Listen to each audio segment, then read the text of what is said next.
It could be a combination of generational, drugs, alcohol. I mean, that's the leading factors of it. I'm getting goosebumps talking about it. But my thing on mental health is we have no help. We have no fucking help, okay? We need help, and they don't, when we say we have a problem, they don't believe us because we're built strong, right? Mm-hmm. Black and brown people are known to always fight the good fight and always be strong, but we're not. We need help. And the fact that a lot of us don't think that therapy works, therapy absolutely works. I'm a big promoter of therapy. However, when we don't have the funds for proper therapy, okay, and we don't have the right people who care, how about that? Because me being a mother of 4 and one of my kids is autistic, I have personal experience about mental health and how it affects us and how it affects our community. But until we get help, whereas as people, how can I say this?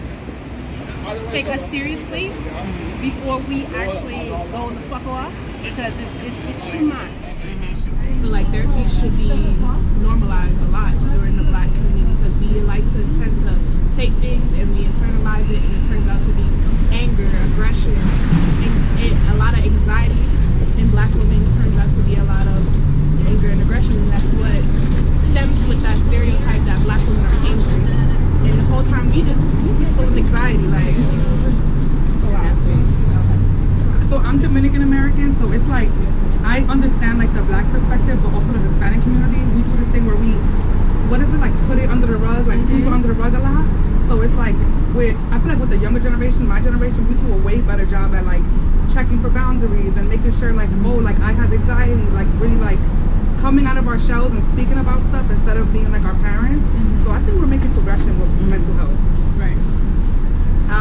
As far as me, where I stand with it, we as a Black community, we have to stop using it so freely. Yep. Stop self-diagnosing yourself. Actually go get help. Stop feeling overwhelmed and saying, I'm having an anxiety attack, because it's people genuinely suffer with that. Same thing for another instance, OCD. You see something over, you're just like, oh my God, that's killing my OCD. People actually have compulsions. This is a real thing. This is a real diagnosis. People actually take medication for it. So that's the first thing we have to stop doing.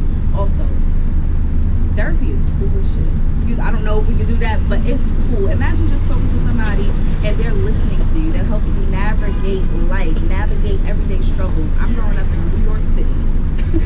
And it's a lot of people were overwhelmed, especially after the pandemic. I genuinely believe that, like she said, our community is making it more normal, and it's okay to seek help. It's okay to feel like I have somebody that I can talk to, I have somebody in my corner, I have somebody who's different.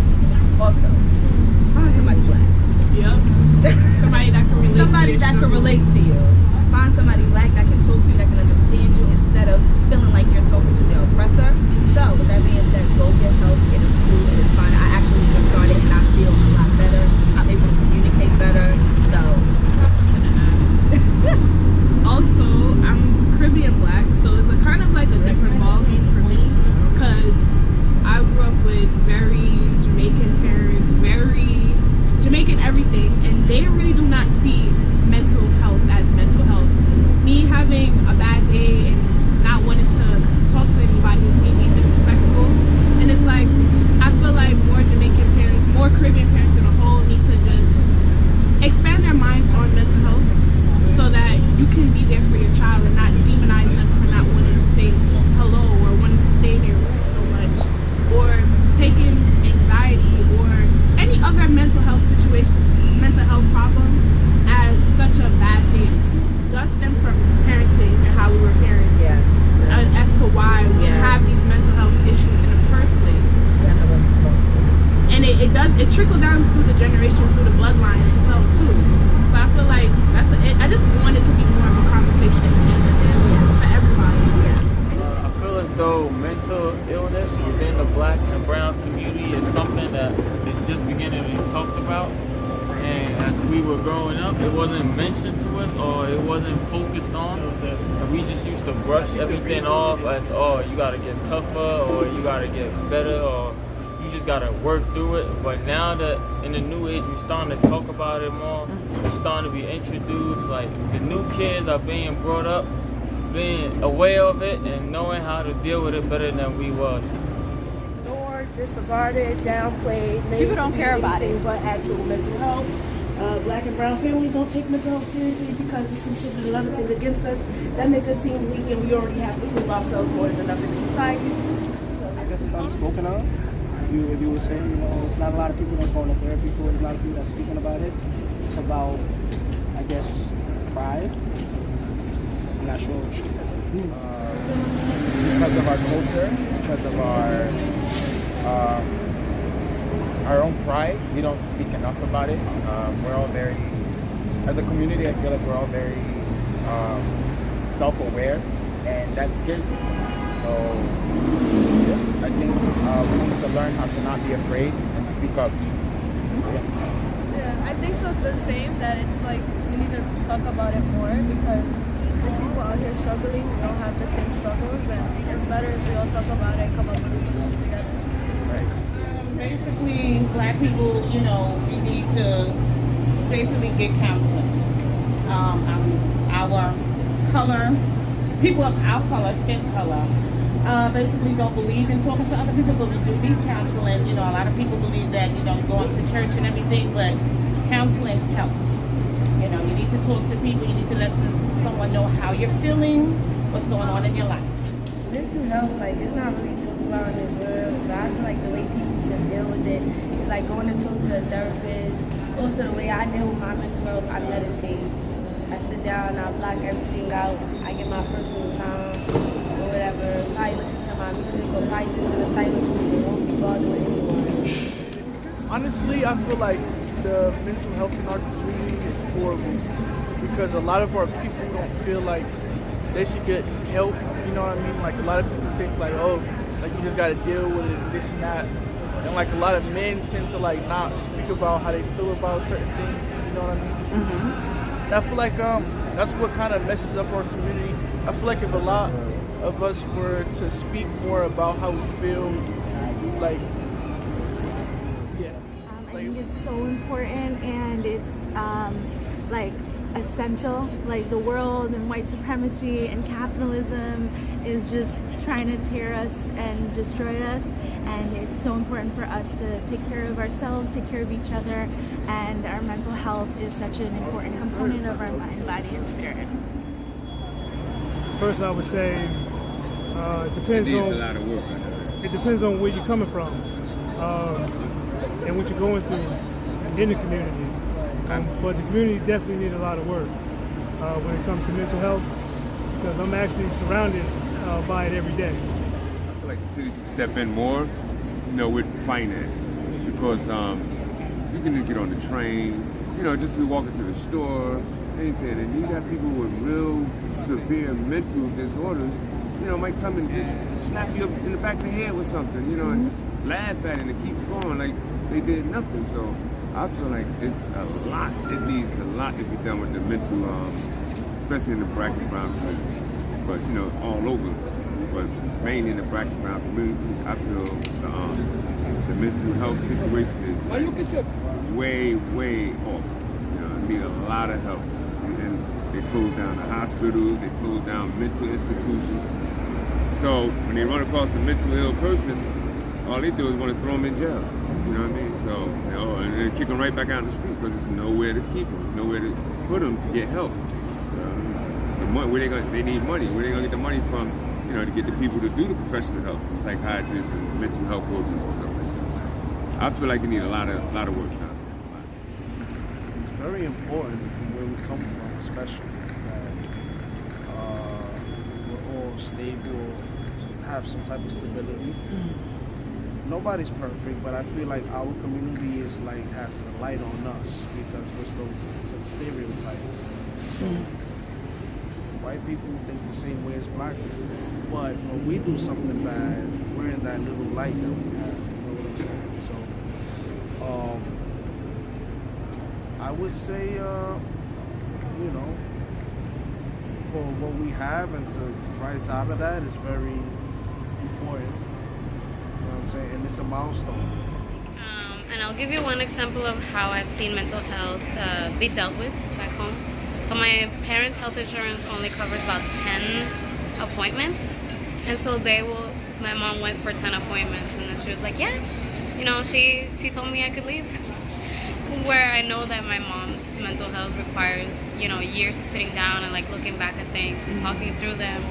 And I think that personally for my mom's generation, my parents' generation, they think it's, there has to be something wrong with you, like very, very visibly, clearly wrong, that you cannot function in order to go to therapy. When I told them that I was going to therapy, I've been going to group therapy and individual therapy for about 4.5 years, 5 years. My mom was so worried. I was like, no, Mom, I'm in the best shape of my life because I'm actually addressing things that bother me. I know how to talk about my feelings. I have this whole vocabulary. So yeah, definitely a lot of like Hispanic, Black, brown people have a harder time reaching out for help because historically, systemically, we have not been allowed to do that. So we just don't. I feel like it's super important. I feel like a lot of people are focusing on it nowadays than they did when I should have been focused on. But I think it's important. I think it's not taken seriously a lot of the time, and that's why it's so spoken about. I think that it's definitely becoming more common for people in the Black and POC community to be more comfortable with going to therapy and whatnot. But I definitely think it's still a huge stereotype against Black men going to therapy and getting help, whether that be being on like antidepressants and things of that nature. I definitely think there still needs to be a lot more work in which making men feel more comfortable and not feeling less than because they need the help. But I mean, we've definitely made like larger strides within the past couple of years. I think the pandemic really helped that because everyone realized that you stuck with yourself and you got things you got to work on. Yeah. But I think it's gotten better. We definitely have a lot more that we could be doing, but I agree. I feel like now people are starting to I realize I do need therapy or need someone to talk to. I mean, people are still afraid of the word therapy. So I feel like people are finding different outlets in different forms of different types of therapy to okay, I have someone to talk to. I'm going to reach out to somebody because I do realize I have extreme anxiety or maybe I'm depressed. I'm actually sad, dangerously sad. So I do think now it's becoming more common. We still do need some more work. I mean, I feel like the Black men, like she mentioned before, they are kind of afraid of going to therapy because they would see it as a very masculine thing to do. It's like talking about their feelings and their experiences with the troubles that they have. That it is one of the things that is destroying us in a way. You gotta be, as a Black man, you gotta act a certain way or think a certain way, not cry, act tough, yada yada yada. But I feel like a lot of people are taking a lot more seriously, whether that's with the spread of the internet, people reading more or informing each other more. Things are getting better, but things could definitely be a lot more better. But I think they're gonna get there. I come from a Jamaican family, so I told my mom, and she was like, "You don't have no bipolar disorder. You're not depressed. You just need your family." And that's not the case, because as much as I may be around y'all, I still got things that go through my head and that I be stressed out about that they can't help me. So I feel like it's very important, and we don't talk about it enough. It doesn't get enough recognition because even anxiety, like I deal with anxiety, and it's a lot. A million things race through my head from I go to sleep till I wake up. It's a million and one things. So I just feel like it needs to be talked about more because it's definitely real and it definitely has an effect. It's definitely that. Like piggybacking off what she said, it doesn't get talked about enough. It gets downplayed a lot, especially in prison systems, because that's what we on right now. They didn't give him the proper treatment. He was supposed to come in, he was supposed to get evaluated. He didn't get evaluated for that. They just sent him to the hospital. It's exactly what she said. It's not talked about enough, or it's downplayed. And I feel like if one with the younger generation, like everyone under 20 or 19, I feel like family households also need to realize belittling their kids' feelings is also very bad because like a child could tell their parents, oh mom, I'm depressed, or I don't feel like going to, a parent would say, oh well, you don't pay no bills, you don't do this, that, third, so you can't feel that way. People fail to realize other things can hurt your mental health and just like make you feel the way. So it's like you really got to pay attention with a person, like really check up on them. Like you might think someone looks perfectly fine the whole time, what they're doing is to distract them from how they're feeling because nobody really checks in on anybody. We feel like we need to take care of ourselves more, and we are in denial. There are a lot of people, brown and black, out here that are suffering with mental illness, and they have no clue what's going on with their lives and what's going on with them, and they're just reacting to the reactions around them. Stop being in denial. Go get some help. See a therapist. It's not a problem. Peace, good people. I want to thank you for tuning in. Please like, comment, share, and subscribe. And also hit that notification bell so you can keep up to date with all the videos that I post. And until next time, y'all, peace.